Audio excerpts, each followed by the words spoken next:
My name's Roger Smith, and I'm based at the Indiana University School of Medicine.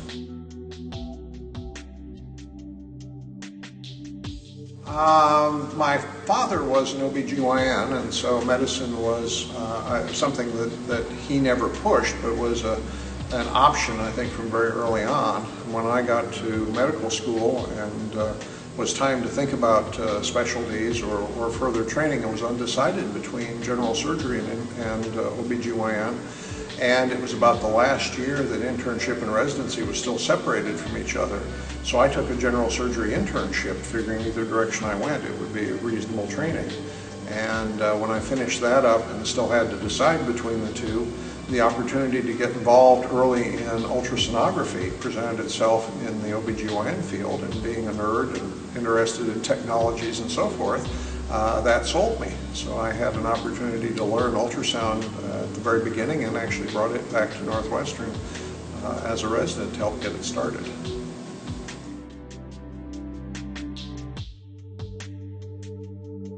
At the moment, the Netter Obstetrics and Gynecology, and then I had the privilege of acting as editor on the reproductive one along with Dr. Carl Turek. Well, the highlights, I think, have to be the Netter illustrations. The Netter artwork is something that we've all grown up with.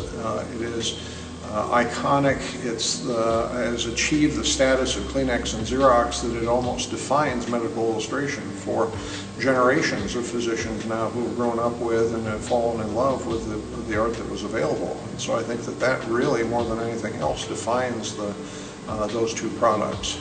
I'd like to think that we have supplemented that with easy to find information in the case of the Obstetrics and Gynecology, and updated and concise information in the Netter Green Book. But the defining feature has to be the artwork.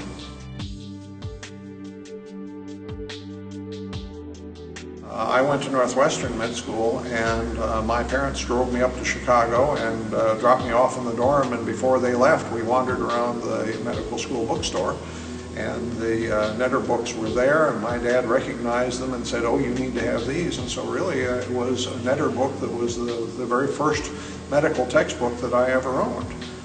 And so the opportunity to be involved with this not only was an extraordinary opportunity for any physician, but even more meaningful for me because it was the very foundation of my medical education.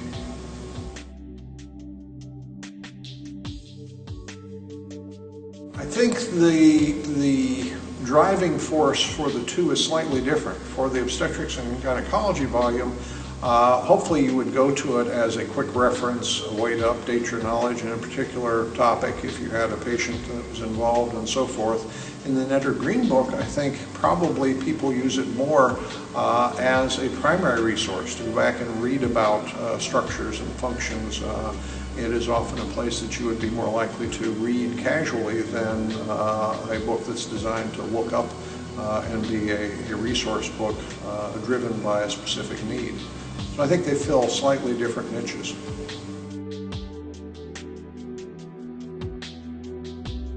I've had the privilege to be involved with medical education for many years now, both at the student and the resident level, and continue to grapple with how do we effectively train the group of practitioners to follow, who are going to take care of women in the future, in the case of OB/GYN, and for that matter, physicians in general.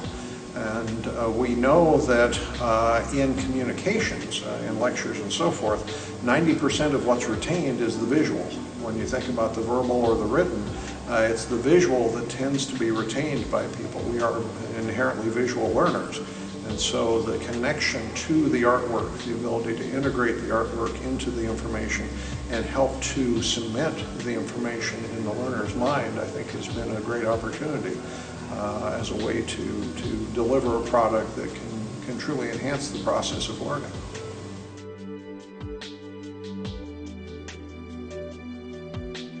The process of working with Elsevier has been a delight.